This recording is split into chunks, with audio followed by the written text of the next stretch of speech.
La présentation s'intitule SAPPM, les secrets méconnus pour optimiser vos processus de gestion de maintenance, par Mme Annie Bouchard, conseillère principale chez STI Maintenance. Je vous la présente. Annie Bouchard est conseillère en formation SAP chez STI Maintenance, où elle cumule plus de 13 ans d'expérience spécialisée dans le module PM de SAP. Titulaire d'un baccalauréat en sciences en éducation Titulaire d'un baccalauréat en sciences de l'éducation et formée en technologie de l'information, Mme Bouchard accompagne au quotidien les organisations dans l'implantation, l'optimisation et l'adoption des meilleures pratiques en gestion de la maintenance assistée par SAP. Mesdames et messieurs, Mme Annie Bouchard.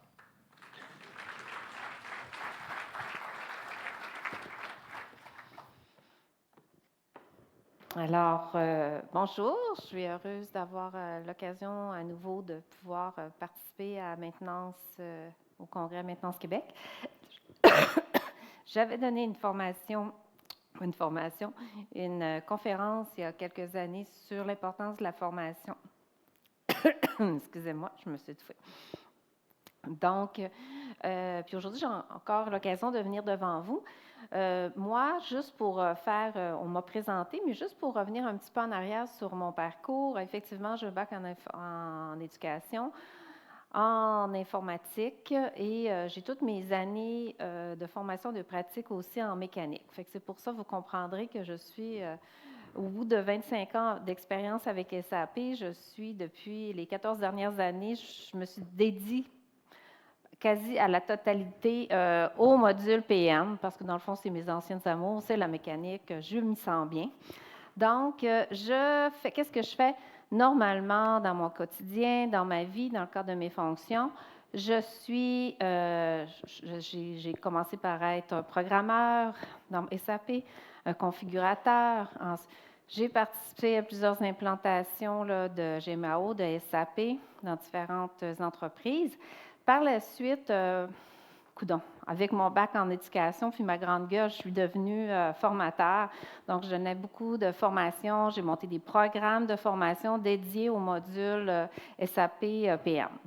Donc, et avec le temps et la sagesse et ainsi de suite, l'expérience qui s'est accumulée avec les années, en côtoyant différentes entreprises, différents utilisateurs, mais j'ai acquérir davantage aussi d'expérience et de connaissances qui fait en sorte que oui, je donne encore de la formation, j'aide mon équipe à monter les programmes de formation, je donne encore beaucoup de coaching, mais ce qui s'est ajouté dans les dernières années, ce sont que maintenant, j'offre mes services, moi et mes collègues, à faire des audits SAP, SAP PM. Qu'est-ce que c'est ça à ce moment-là? Qu'est-ce qu'on fait? C'est qu'on va dans les entreprises et on va aller voir comment est bâti, comment est monté, configuré leur module SAP PM pour voir, entre autres, OK, ils ont configuré leur système de telle manière, donc ils ont accès à différentes fonctionnalités. Mais par contre, est-ce que les utilisateurs utilisent, est-ce qu'ils les connaissent, ces fonctionnalités-là? Est-ce qu'ils les utilisent convenablement? Et on va essayer de voir où est-ce qu'on peut les pousser. Finalement, on va leur faire des recommandations, puis on va les accompagner pour optimiser l'utilisation de leur module SAP PM. D'accord? Et aujourd'hui, dans le fond, vous savez, je ne voulais pas vous donner de formation parce que j'ai un petit 40 minutes à moi. Donner une formation SAP, on aurait vu une transaction puis on aurait fini notre 40 minutes.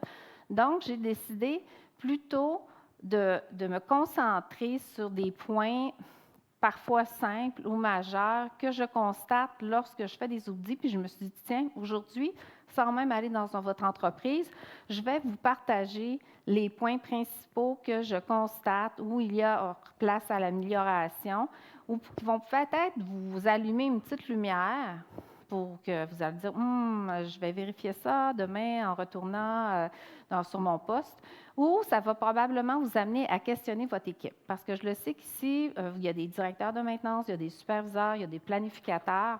Donc, peut-être que ça va animer des discussions, ça va peut-être vous pousser à aller faire vous-même les validations auprès de vos équipes, si c'est utilisé et comment c'est utilisé. Donc, je vous donne plein de petits quick wins aujourd'hui, quelques petites pistes à aller explorer.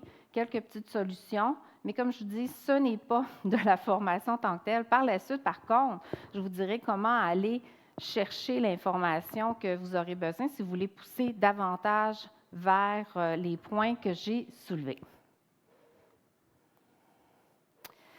Donc, là, c'est certain que ce que vous allez lire sur ces diapositives-là, vous allez certainement pas être surpris. C'est des choses que j'entends fréquemment. C'est que les défis liés à l'utilisation quotidienne de SAP PM. Moi, là, ça fait plus de 25 ans que je travaille avec SAP PM. C'est intuitif maintenant pour moi, c'est automatique, c'est dans ma tête, je navigue très bien, je suis très bien dans le système, même si je côtoie Maximo aussi, parce qu'on travaille aussi avec Maximo qui va très bien, d'autres systèmes. Mais je dois accorder, et voilà, les gens me disent souvent que il y a beaucoup de clics dans SAP, ce n'est pas intuitif, SAP. Je constate que les gens n'utilisent pas les fonctionnalités et les astuces de base de SAP, qu'on pourrait penser qu'au départ, dans une formation, les toutes premières heures de formation, on devrait penser que ça serait vu, que ce serait compris, ces fonctionnalités-là de base, mais non, malheureusement, ce n'est pas suffisamment contrôlé ou acquis par les utilisateurs. Puis, ce qui est triste aussi avec ça, c'est qu'on me dit souvent que les gens n'arrivent pas à accéder à l'information désirée, même si toutes les informations se doivent d'être dans le système normalement, bien, ils n'y arrivent pas. Fait que c'est souvent ça qui va faire en sorte qu'on va développer un petit système à côté ou on va se développer des Excel, des PowerPoint à côté parce qu'on n'arrive pas à aller chercher l'information. Pourtant, c'est un système extrêmement puissant. C'est un système qui est utilisé par plus de 90% des plus grandes entreprises dans le monde. Donc, je me dis, écoute, on a un petit problème, là, si c'est le système qui n'est pas correct. Je ne vous dis pas qu'il est parfait, mais je pense que du côté utilisateur, si on parfait nos connaissances, on va chercher vraiment toutes les astuces que le système peut nous donner, mais ça peut devenir beaucoup plus agréable et beaucoup plus intéressant d'utiliser le système, d'accord? Fait que c'est sûr que suite à ces audits-là, puis quand je constate c'est ça, le manque un petit peu de connaissances de base, bien, c'est sûr que tout ça, ça se traduit par quoi? Ça se traduit par des pertes de temps. OK? Fait qu'on fait beaucoup de saisies répétitives, des recherches inefficaces. On passe là, par, disons, je me dis tout le temps l'exemple du Saguenay parce que je viens du Saguenay. On passe par le Saguenay, on va vers Rimouski pour monter à Québec, alors qu'on aurait pu prendre le parc des Laurentides. Là, je donne souvent cet exemple-là, mais les gens font beaucoup de détours pour arriver à leur fin. D'accord? Pas parce qu'il n'y en a pas un d'autoroute qui nous apporterait direct au bon point, mais on ne le connaît pas. Et je dois vous accorder que oui, effectivement, c'est difficile. C'est un petit peu difficile de l'apprendre par soi-même SAP parfois s'il y a quelqu'un qui ne nous a pas déjà donné des pistes de solutions à explorer. Donc, perte de temps, perte d'efficacité, parce qu'évidemment, tout est plus long. Je ne vous cacherai pas que ça crée beaucoup de frustration. Souvent, je fais du support psychologique au travers les audits, parce qu'on a beaucoup de découragement de certaines ressources. Contournement des outils externes, puis on va créer des outils externes. Beaucoup de création chacun va se créer dans un département un fichier Excel, un outil Excel. L'autre département, lui aussi, son fichier Excel. Finalement, quelqu'un part en vacances, mais comment on fait pour supporter ce fichier Excel-là? Puis finalement, l'information devrait être dans le système et se retrouve autour du système, fait qu'on perd un peu de qualité de données et on perd des données à ce moment-là. Donc, on devient un peu plus friable à faire confiance aux rapports par la suite qui vont sortir du système. Donc, là, j'y vais vraiment, je répète, je vous ramène des points que je vois souvent, puis je veux juste vous lancer ça. Prenez ça en note, allez dans vos organisations, validez que c'est fait, que ça se fait. Et si ça ne se fait pas, sachez que ça se fait, puis je vous donnerai des petites pistes à la fin, comment aller chercher l'information pour comprendre, pour savoir comment le mettre en pratique dans votre entreprise. Donc, ça, là, c'est tout simple. Vous allez me dire, probablement, pour certains d'entre vous qui sont très confortables dans SAP, vous ne me croirez pas, mais ce que je veux apporter par là, c'est qu'il y a consulter là, vos informations en un clic, c'est-à-dire qu'il y a beaucoup de problèmes d'inscrire continuellement les mêmes critères de recherche. On a différentes transactions dans SAP dans lesquelles il faut rentrer des critères de recherche. Par la suite, quand on les exécute, bien, là, on a une variante d'affichage qui ne nous convient pas. Fait qu'on va ajuster nos totaux, on va ajuster nos colonnes, on va aller chercher les informations qui nous manquent. Des fois, on va l'exporter pour pouvoir associer avec un autre fichier, ainsi de suite. Donc, ce que je me rends compte, c'est que les gens là, ne maîtrisent pas les favoris. Que ce soit dans une version avec Fiori, que ce soit encore avec le GUI, que ce soit avec Ascatana qui s'en vient, les gens, ça c'est de base, mettre des transactions dans des favoris, adapter ton écran d'accueil où tu devrais avoir tes jetons favoris qui sont programmés, qui sont configurés à ta sauce, toi, comme utilisateur, parce que ça, ce qu'il faut garder en tête, c'est que les gens, oui, la configuration SAP, mais par la suite, toutes ces petites astuces-là pour le personnaliser à ta sauce, elles sont accessibles aux utilisateurs. Oui, les gens du projet vont te livrer un SAP avec une image, avec une configuration X, mais vous restez quand même en mesure de pouvoir l'adapter à vos besoins. C'est là que c'est ça que les gens ne savent pas souvent, puis vous n'êtes pas hors la loi si vous le faites, mais c'est juste qu'on ne sait pas comment le faire, puis on ne l'utilise pas au maximum. Donc, personnaliser là, les favoris, mettre nos transactions, quand on ouvre notre favori dans notre tableau de bord, ou que ce soit dans le GUI traditionnel, les mettre dans les favoris, mettre nos transactions, les renommer pour que ça nous amène vraiment une signification intéressante pour nous. Se créer des variantes de sélection, c'est-à-dire que oui, moi, quand je clique sur mon jeton, que je clique sur mon bouton dans SAP, que ça m'ouvre un écran de sélection, mais qui arrive avec mes critères que j'utilise couramment, quotidiennement, qui sont déjà programmés. Je vais sauver énormément de temps. Fait que oui, je sais qu'il y a beaucoup de planificateurs ici. Les planificateurs, je ne m'en cache pas, c'est souvent mes meilleurs utilisateurs parce qu'ils en font au quotidien du SAP. Mais j'ai des superviseurs, j'ai des directeurs, j'ai d'autres personnes qui y vont moins fréquemment et qui n'ont pas pris ou personne n'a pris le temps avec eux de configurer tout ça, qui fait en sorte qu'ils sont soit aux dépens d'un planificateur ou d'un autre utilisateur qui est beaucoup plus à l'aise dans le système, ou qui va dépendre, il va se mettre à rentrer l'information dans un calepin, dans un Excel à côté. Donc, vraiment, ne prenez pas ça comme acquis que tout le monde maîtrise les favoris, les variantes de sélection qui peuvent nous être, on peut en créer plusieurs, mais on peut en avoir qui nous arrivent par défaut, puis aussi toutes les variantes de mise en forme. Les gens arrivent par défaut, je vous dis, on déploie SAP, on a un SAP, on a une variante, on a des critères qui nous sont arrivés là par défaut parce que le projet, ils ont voulu être gentils, ils nous ont mis des choses par défaut. On a une mise en forme qui arrive par défaut, mais c'est possible que nous, dans notre quotidien, finalement, ça ne nous convienne pas totalement. Fait qu'on vous avez la possibilité de faire en sorte, aller voir, d'aller explorer les colonnes, les informations supplémentaires que vous pouvez faire des tris, faire des sous-totaux. Vous avez toute cette possibilité-là, mais ne la répétez pas à chaque jour. Enregistrez, vous pouvez faire en sorte que cette mise en forme-là va arriver par défaut. OK? Fait que juste ces astuces-là, si vous faites en sorte que ce soit partagé aux différents utilisateurs, que vous assurez que même des fois, ça peut être juste dans un workshop, qu'on s'assure de partager ça, puis de monter à niveau les utilisateurs pour qu'ils aient tous des favoris, des variantes de sélection qui vont arriver de façon automatique avec des critères, une mise en forme qui va arriver de façon automatique. Bien, ça va faire que je vais avoir mon superviseur qui va être capable de peser sur le piton en arrivant à 5 heures le matin, qui va voir son calendrier, va voir l'avancement de ses travaux. J'ai un mécano, un électro qui va pouvoir être dans le système, voir c'est quoi la cédule de la journée. J'ai des gens, des directeurs qui peuvent consulter l'information. Fait que tout ça, si on met ça en place, mais ça fait en sorte que les gens sont beaucoup plus autonomes dans la recherche, la consultation de l'information. Et en plus, on va probablement avoir déjà appliqué certains standards. D'accord? Puis on évite de créer d'autres systèmes à côté que nous allons devoir entretenir de façon non officielle. OK? Fait que puis, surtout, on gagne énormément de temps.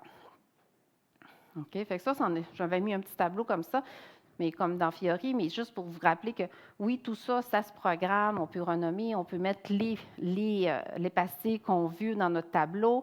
Tout ça, ça se fait. Ça, c'est de façon Fiori, mais dans le GUI traditionnel, c'est totalement facile de le faire aussi comme ça. Fait que gardez juste ça en tête que ce qu'on vous donne par défaut, quand il y a un déploiement, que ce n'est pas non plus coulé dans le ciment. Vous avez toujours la possibilité de le mettre un peu à votre main et ce n'est pas de la configuration SAP. Vous n'avez pas besoin de quelqu'un du corporatif qui va venir vous aider à adapter vos choses parce que ça, normalement, ce sont des transactions qui sont plus ouvertes aux utilisateurs.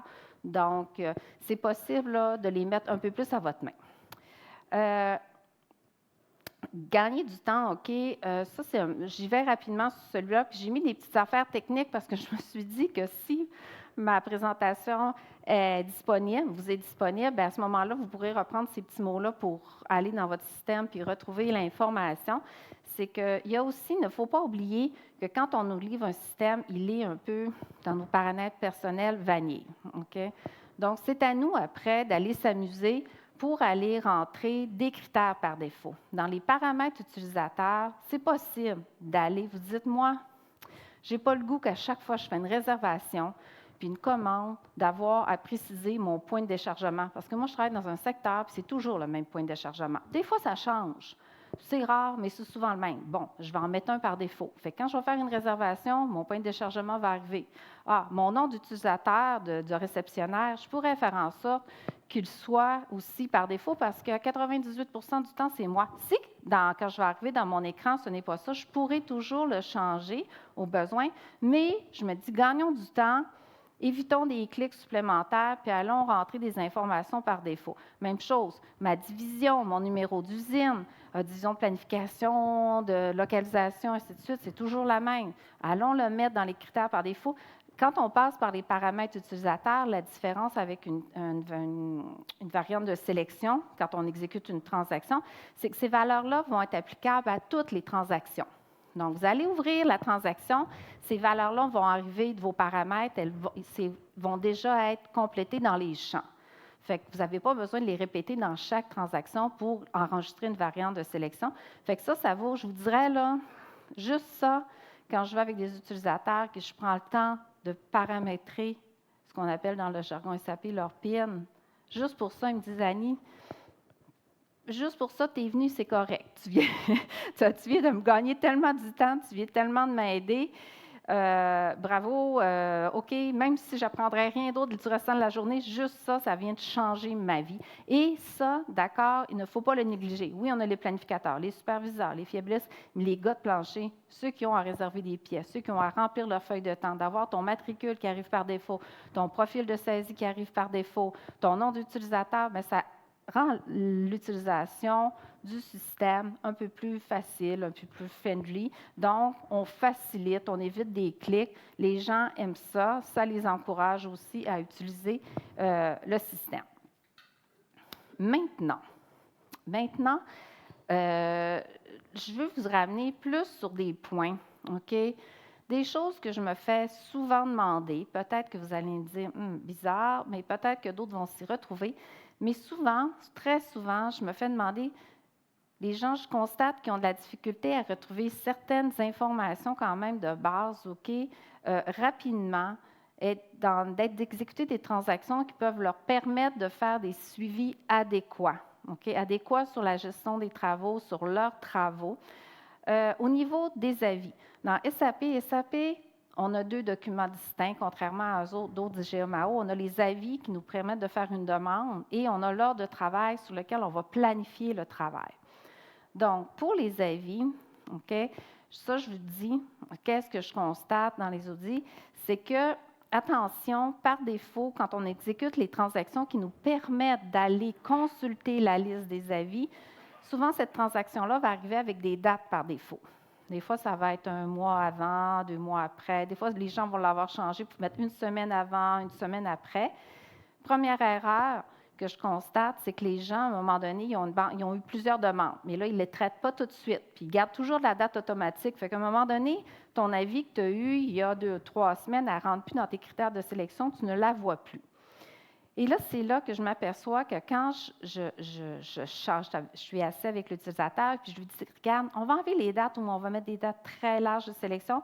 C'est là que je retrouve énormément d'avis une banque d'avis terrible, non traitée. Ça veut dire parce que je ne les vois plus. Mes critères, je les ai mis automatiques, mais je ne les vois plus.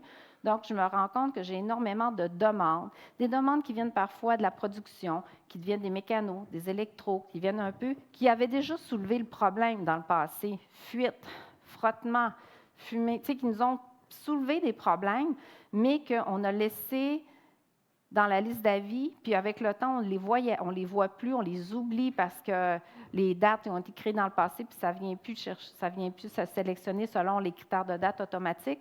Et j'ai vu des problèmes arriver en usine parfois, ou des petits conflits ou des prises de bec qui ont eu lieu, entre des fois des gens qui ont dit, écoute, moi je l'avais soulevé le problème. Mais non, ils ont eu un bris, ils ont une panne. Oui, j'avais créé des avis. Puis quand on va voir l'historique des avis, bien, on les retrouve.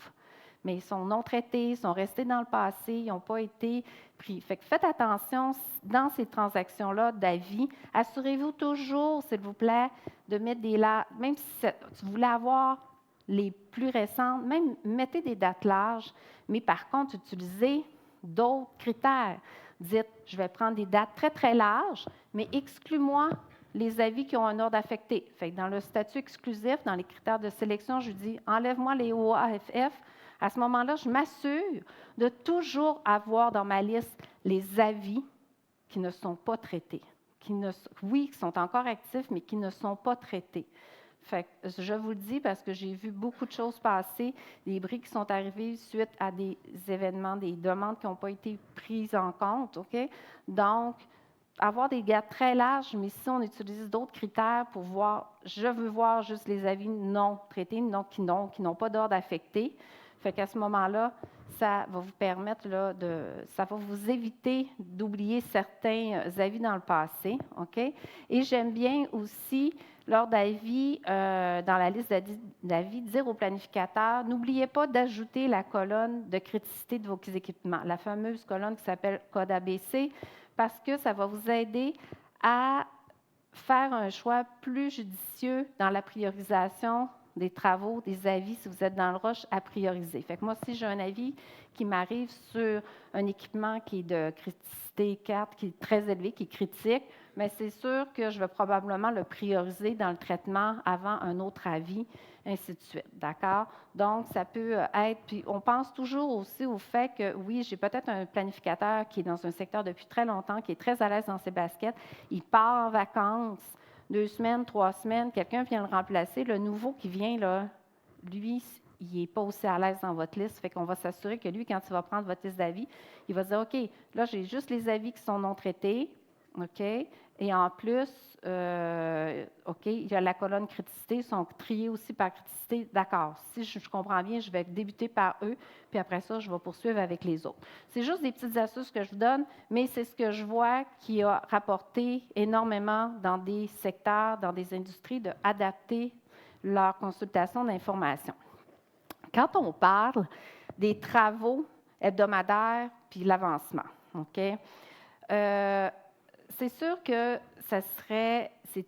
c'est primordial. Je ne doute pas des planificateurs qui ont une variante, qui travaillent, qui préparent le calendrier dans SAP, qui ont une variante qui va leur donner qui va leur afficher le calendrier des travaux de la semaine en cours ou de la semaine qu'ils ont à préparer dans la prochaine semaine.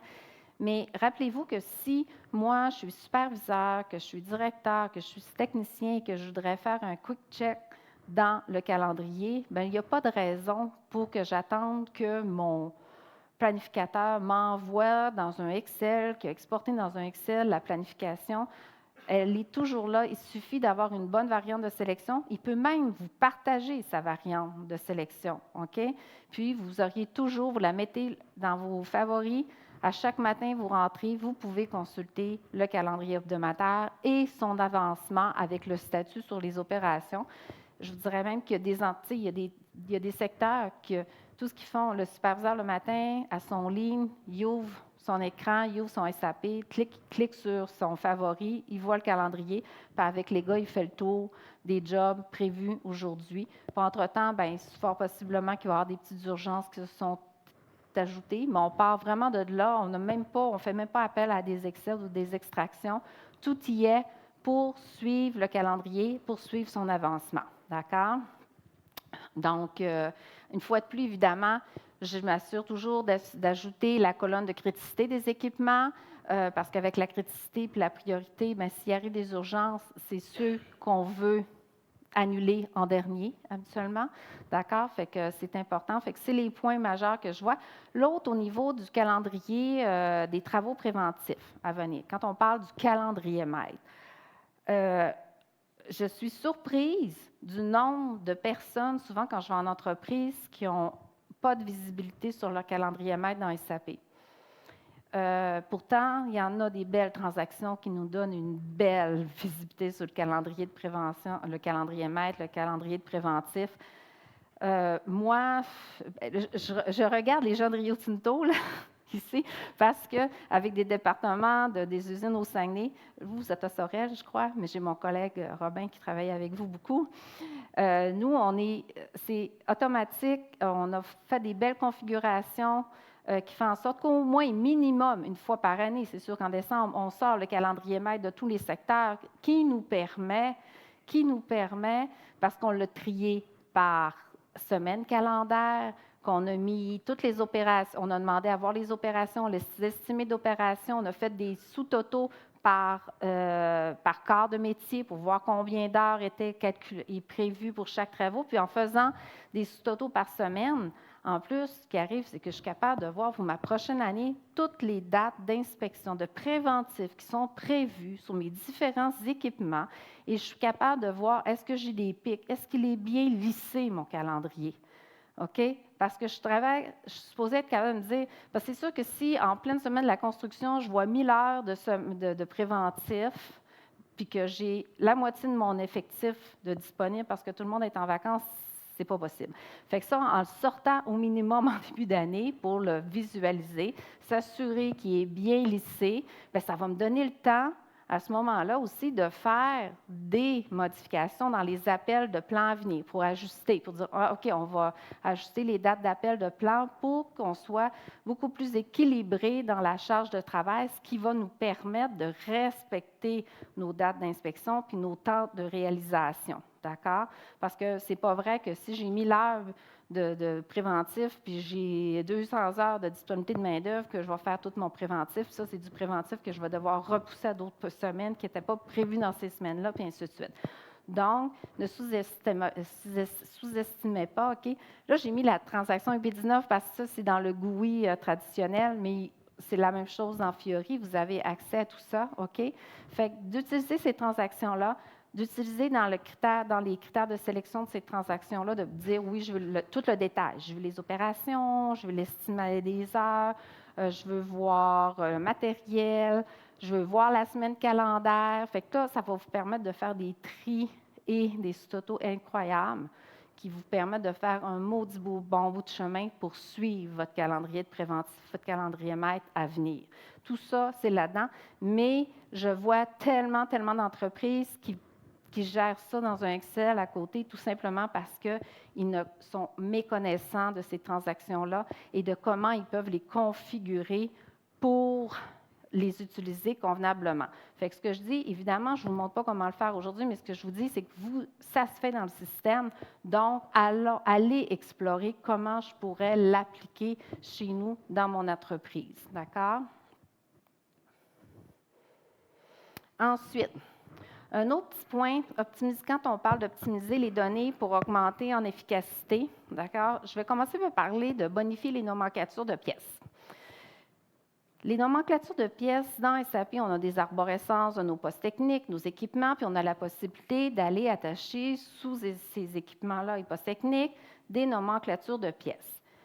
Avoir une bonne nomenclature de pièces, c'est extraordinaire. Je vous le dis, c'est extraordinaire. Ça facilite les réservations de pièces sur ordre parce que ce que les gens ne savent pas parfois, c'est quand tu as une belle nomenclature de pièces, à partir d'un ordre de travail, il y a un petit bouton qui est en bas ou qui est en haut selon votre version de SAP qui vous permet d'ouvrir l'arborescence, sélectionner les pièces que j'ai besoin, bang, ça arrive sur mon ordre, c'est prêt. Imaginez, vous n'avez même pas besoin de chercher dans un catalogue. Vous n'avez pas besoin d'aller fouiller c'est quoi les pièces parce que vous les avez déjà. Vous faites juste les draguer dans votre ordre de travail. D'accord? Fait que c'est extraordinaire. Ça justifie aussi la mise en inventaire des pièces parce que souvent, on se fait challenger. On ne veut pas trop d'inventaire. Donc, mais on se fait challenger, mais d'être capable de justifier que ces pièces-là sont linkées à tel équipement, puis là-dedans, j'en ai des critiques, mais c'est pour ça que ça me les prend en inventaire. Sans ces informations-là, c'est plus dur d'aller débattre notre point. OK? Puis ça, des choses comme ça, moi, je parle des SAP, mais c'est la même chose pour n'importe quel GMAO. Assurer, bien évidemment, ça assure de réserver puis de commander les bonnes pièces parce qu'on a mis les bonnes pièces dans la nomenclature, on a les bons numéros. Ces numéros-là sont linkés à un numéro de pièces manufacturier avec un fournisseur, et ainsi de suite. Donc, ça évite beaucoup d'erreurs. Puis, ça permet aux équipes d'être plus efficaces. Là, je veux vous parler d'une initiative qu'on a eue dans une usine, justement, une aluminerie au Saguenay, avec quelques secteurs. On a décidé, excluant moi, là, mais le secteur a décidé de bonifier leur nomenclature d'articles. Fait qu'on a dit, OK, on regarde notre arborescence, puis prenons le temps, on y met le temps, l'argent pour vraiment travailler sur nos arborescences, nos nomenclatures de pièces. Fait qu'on est devenu avec des belles nomenclatures, bien triées, significatives, ce qui était extraordinaire. Et par la suite, on est allé former les gens, mécanos, électro, les soudeurs sur le plancher. Ça leur a permis d'être tellement plus autonomes parce que là, on leur a montré à comment, entre autres, vous manquez de pièces, allez pas voir le planificateur. Rendez-vous pas au magasin directement sans réservation. Ils ouvrent leur ordre, ils vont sur leur onglet composants, ils ouvrent le bouton, ils voient toute la nomenclature de pièces. Qu'est-ce qui me manque? Toc, toc, toc, toc, toc. Ah, c'est ajouté automatiquement sur mon ordre. Ça part au magasin en réservation. Il arrive au magasin, le magasinier est super heureux parce que lui, il a reçu une réservation. Le gars, il est super heureux parce qu'il n'a pas attendu après le planif puis après quelqu'un d'autre. Il ne se fait pas refuser. Puis en plus, il va avoir la bonne pièce et on ne perd pas de temps à essayer de chercher c'est quoi le numéro de la pièce. OK? Donc, honnêtement, cette initiative-là, on a pris des mesures avant et après l'avoir mis en branle, puis ça a augmenté comme de quasi 70 l'efficacité de ces équipes-là. Beaucoup de temps qui a été sauvé pour le planificateur, les équipes heureuses, autonomes, magasiniers heureux. Fait que ça a été nommé bon coup par les employés et bon coup par la direction. Fait que je me dis que c'est un réel bon coup. Donc, tellement que maintenant, on a commencé l'initiative, on l'a fait dans d'autres secteurs parce qu'ils ont reconnu le plus-value de mettre l'énergie à bâtir des belles nomenclatures d'articles. Et quand je vais faire des audits, malheureusement, trop malheureusement, la majorité des gens vont me dire ouais, j'ai une nomenclature de pièces, mais elle n'est pas fiable. Elle n'est pas complète, elle n'est pas fiable, il y a des erreurs. Donc, c'est difficile pour eux d'utiliser toutes ces opportunités-là dans le système. Prochain, dont je voulais vous parler, qui ressort souvent, c'est de bonifier les informations sur les postes techniques et les équipements. OK? Parmi vous qui avez SAP, est-ce qu'il y a des gens ici qui savent si vous utilisez les classes et les caractéristiques sur vos postes techniques et vos équipements? Est-ce que ça vous dit quelque chose? Oui? Vous commencez? OK. Vous aussi, vous les utilisez. Ça, c'est une excellente nouvelle, OK? C'est quelque chose aussi chez d'autres clients qu'on a commencé à mettre en branle parce que les classes et caractéristiques, c'est sous-estimé, c'est pas souvent utilisé, malheureusement, c'est sous-utilisé, puis ça peut être extraordinaire parce que ça nous permet de classifier puis de caractériser des postes techniques. Donc, je donne un exemple. Oui, sur mon poste technique, les informations de base, je vais avoir un titre, je vais avoir un centre de coût, je vais avoir toutes sortes, mais où est-ce que j'indique que ça, c'est un équipement de levage? Les équipements de levage, j'en ai partout dans mon usine, ils ne sont pas juste dans un secteur. Ou est-ce que c'est un équipement sous pression, ou peu importe. Fait que je peux créer des classes, des caractéristiques, et je vais les associer à mes postes techniques, mes équipements. Qu'est-ce que ça veut dire, ça? Bien, je vais être capable de faire une sélection d'ordres de travail en utilisant ces caractéristiques-là. Je pourrais aller dans mon calendrier maître et demander, je veux voir c'est quoi les inspections à venir pour tous les postes techniques, tous les équipements qui sont de telles caractéristiques, qui ont telle classe. Fait que ça vous permet d'avoir une meilleure visibilité, d'accord, sur vos entretiens pour des caractéristiques, des spécifications précises qu'on a rajoutées sur les postes techniques. Et ça, ce n'est pas nécessairement la configuration. Ça peut être mis à jour sur les postes techniques, d'accord? C'est sûr qu'il faut que ça soit activé, mais pensez à valider et ne sous-estimez pas la puissance des classes et caractéristiques, d'accord? Ajustez, prenez le temps d'ajuster les criticités, évidemment, sur vos postes techniques. Ça va aider énormément à prioriser les travaux. Je vous dirais même que pour certaines entreprises, on a mis en place des vigies qui font en sorte qu'ils vont chercher les ordres qui ont été faits. Ils font une vigie sur les ordres qui sont sur des équipements et des postes techniques critiques. Et ils regardent la priorité, puis ils regardent le délai. Ça a pris combien de temps faire le travail? Fait que ça, au bout d'un certain temps, mon ordre, là, le travail n'a pas été réalisé, mais j'ai un superviseur ou, en tout cas, les gestionnaires du secteur vont recevoir soit un SMS, soit un courriel pour dire « Attention, on a un job sur un équipement critique de priorité élevée qui n'est pas encore réalisé. » Fait que là, sauf que là, à ce moment-là, c'est pour ça que d'avoir tout ça, oui, on peut le faire à mi-temps en regardant les listes. Ça va nous aider à prioriser nos travaux, mais par contre, à ne pas négliger de revoir la codification de la criticité sur nos postes techniques. Attacher des documents. N'oubliez pas que sur vos postes techniques, vos équipements, vous pouvez attacher des documents. Fait que, tu sais, des documents, des plans, des documents techniques que souvent vont se retrouver dans des cartables ou vont se retrouver ailleurs. Puis là, tu dis, bon, OK, là, j'ai un ordre de travail, il me manque l'information. Ah, j'ai le numéro du dessin, j'ai le numéro qui est écrit dans la description du poste technique, mais oui, OK, il faut que j'aille chercher.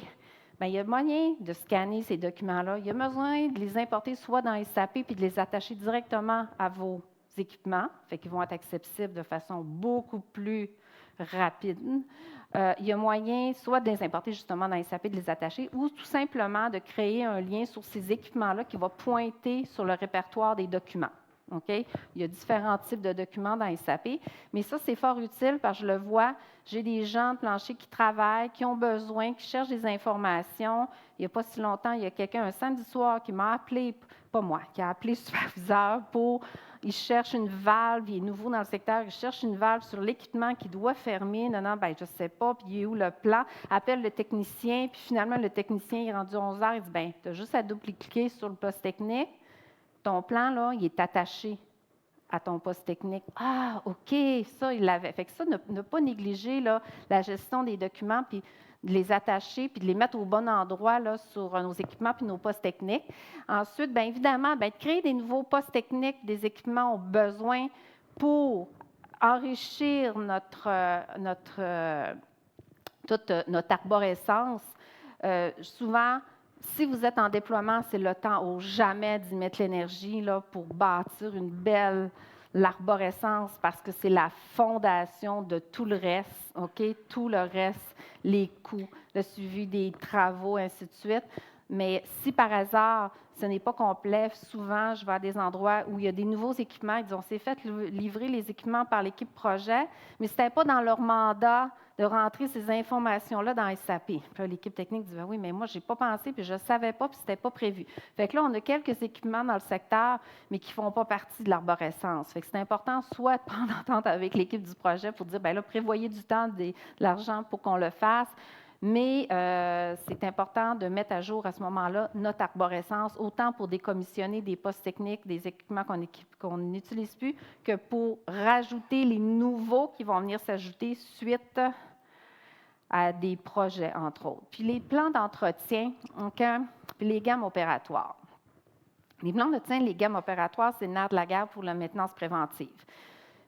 OK? C'est ce qui va faire en sorte que ça va déclencher, ça va créer des ordres de travail au moment opportun. Mais au moment opportun, si la date d'appel est bonne. Je vous dis, si à un moment donné, je vous ai parlé tantôt du calendrier de préventif, mais encore, il faut ajuster nos dates d'appel. Fait que je pourrais avoir un ordre de préventif. Ce préventif-là est en retard. Je le fais, c'est aux 3 mois, je le fais 2 mois plus tard. Si je ne vais pas ajuster mes appels à venir, bien l'autre, le prochain va se créer beaucoup trop tôt, puis vice-versa. Et là, je rentre dans une boucle sans fin.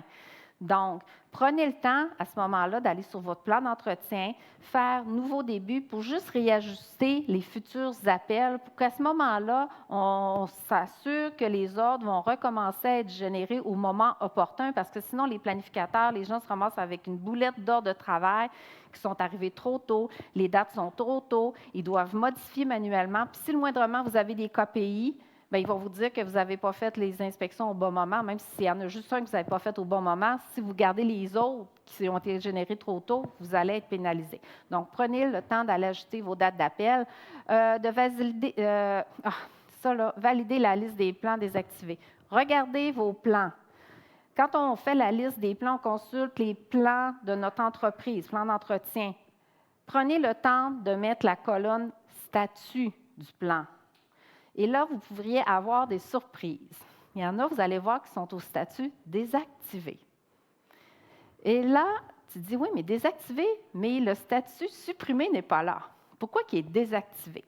Donc, pour toutes sortes de raisons. Des gens qui se disaient justement, mes appels ne sont pas ajustés, puis là, je suis tannée. Je suis tannée, l'ordre est tout le temps généré trop tôt, je vais le désactiver pour qu'il arrête de me générer des ordres pendant un bout. Là. Mais qu'est-ce qui arrive? On oublie de le réactiver, souvent. Ou, moi, j'ai des remorqueurs, des fois, au port, qui partent en cale sèche pendant quelques semaines. Donc, je n'ai pas besoin d'avoir l'inspection hebdomadaire qui va être générée à toutes les semaines. Donc, je pourrais le désactiver pour dire, bien, écoute, je ne veux pas avoir des ordres pendant cette période-là. Le problème, c'est très, très dangereux de désactiver un plan. Puis, je vous le dis, il y a des plans qui ont été désactivés, que les gens ne sont pas revenus en poste, il y a eu des changements de poste qu'on a oubliés. Donc, il y a des entretiens préventifs qui auraient dû être faits des fois aux 2 semaines. Au bout de 8 mois, on s'aperçoit qu'ils n'ont pas été faits. Et là, il arrive des bris, parfois, ça crie fort. Parce que ça peut être des bris majeurs, ça occasionne des pertes, des pannes. Donc, qu'est-ce que je vous suggère de faire à ce moment-là? OK, conseil d'amis. Plutôt que de désactiver, changez l'appel. Mettez-là, je vais faire un nouveau début. Si je pense que mon remorqueur il va revenir dans 3 mois, faites un nouvel appel pour dire, je vais l'appeler pour dans 3 mois. Pour que ça recommence dans 3 mois. À ce moment-là, si dans 3 mois, mon remorqueur n'est pas venu, je préfère annuler un ordre que d'oublier de réactiver un plan et que ça fasse des dommages majeurs à ce moment-là dans le futur. Donc, je vous dis, désactiver, juste avoir le statut désactivé, posez-vous la question pourquoi il est désactivé. Peut-être qu'on voulait le supprimer, mais dans ce cas-là, allez apposer aussi le statut supprimé sur le plan. Comme ça, il n'y aura pas de doute dans l'esprit de personne, OK? Parce qu'il y a beaucoup de conversations qui partent de ça quand je sors la liste des plans désactivés. Alors, évidemment, on va ajuster les fréquences aux besoins. Puis, pensez des fois, il y a une petite astuce, c'est d'identifier sur les plans les inspections légales. Fait que ça vous permet, on sait qu'il y a des choses, tout ce qui est en lien avec les équipements de levage, les sous-pressions, souvent, on dit que sont gérés par des procédures légales et ISO. On ne veut pas les manquer, on veut les identifier rapidement. On sait que si je suis superviseur de maintenance, ceux-là, je les priorise dans ma semaine de travaux, je ne peux pas les bypasser. Bien, d'avoir pris le temps dans mon plan d'activer la case qui me permet de dire que ça, c'est un entretien légal. Mais à ce moment-là, sur mon ordre, ça va s'afficher aussi. Fait que quand je vais regarder la liste de mes travaux, je vais pouvoir rapidement les identifier, ces travaux-là, puis savoir que ceux-là, je ne peux pas en tout cas, je les repousse le moins possible. Fait que penser, c'est une fonctionnalité sur les plans. Puis effectuer, bien, finalement, je dis par finir, effectuer les corrections nécessaires pour les rendre plus efficaces.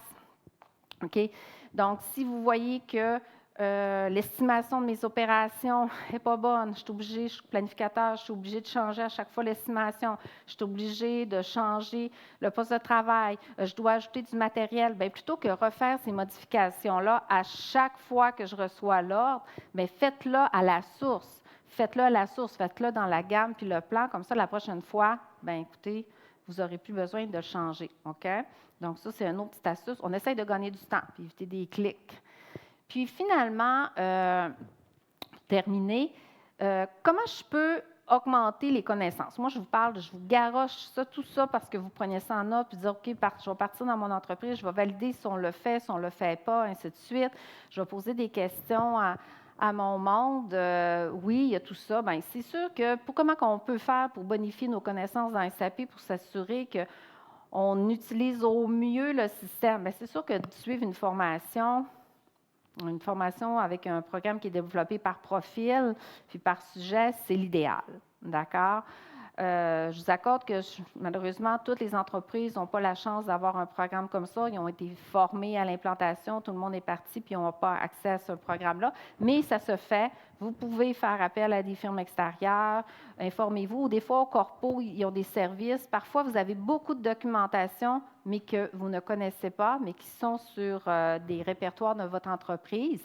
Mais pensez à la formation. Sinon, même ne faire que des sessions de travail là, dédiées au partage de connaissances, des workshops. Dire, OK, nous, là, une fois là, aux 6 semaines, on se rencontre les planificateurs, puis là, on parle de différents sujets. Puis là, il y en a toujours un qui est meilleur que les autres. Des fois, il a travaillé dans une autre entreprise où il a vu quelque chose qui se faisait, bien là, il va le ramener aux autres à ce moment-là. Fait que ça nous permet de faire une mise en commun de connaissances, puis de monter l'équipe en connaissances à ce moment-là. Ça, vous pourriez avoir de très belles surprises dans des ateliers de workshop.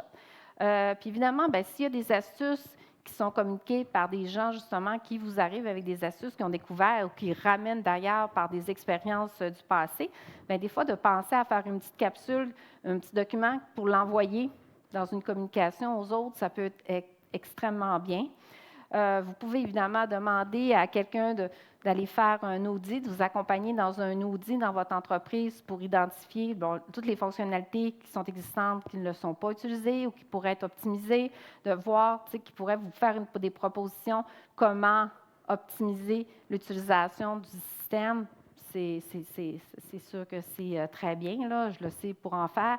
Puis finalement, bien, écoute, négligez pas l'intelligence artificielle parce que demandez à ChatGPT là, comment créer une variante pour telle transaction avec telle chose. Donnez-y vos critères, vous pourriez être surpris de comment il peut vous sortir la procédure, comment faire. OK? Comment créer une caractéristique dans SAP, comment mettre, vous pourriez être surpris. C'est une bonne base. C'est une bonne base, vous êtes mal pris, vous n'avez personne. Let's go. Je l'ai essayé, puis vous pouvez trouver l'information intéressante. D'accord? Puis évidemment, bien, c'est sûr que si vous avez des questions, moi, je reste au kiosque, je suis avec le kiosque STI, avec mes collègues, fait que vous pouvez toujours venir nous voir, là, je pourrais vous donner plus d'informations. Mais pour finir, parce qu'il me reste 57 secondes, les bénéfices d'un SAP PM optimisé, je voudrais juste vous rappeler que d'avoir des bonnes données dans un système, c'est votre système. Qu'est-ce que ça peut faire? Bien, c'est sûr que ça va améliorer la fiabilité et la disponibilité de vos équipements, de vous assurer que tout le monde utilise correctement le système, qu'on rentre les données, qu'on rentre des données de qualité, réduction de coûts. OK? Parce qu'il y a beaucoup moins de réactifs, on va être capable, avec des bonnes données, de faire des meilleures prédictions aussi, de suivre de façon beaucoup plus efficace notre calendrier maître, de mieux prioriser nos travaux, d'accord? De donner des outils aussi à nos usagers pour être capable de faire le suivi de toutes ces données-là dans le système, puis de faire en sorte que tout le monde applique les standards. Bien, c'est génial. Évidemment, une meilleure planification, prévisibilité, des meilleures prises de décision, grâce à des données fiables. Puis évidemment, bien, c'est certain qu'une augmentation des durées de vie des actifs parce que votre outil est supposé vous aider à optimiser là, la durée de vie de vos actifs. D'accord?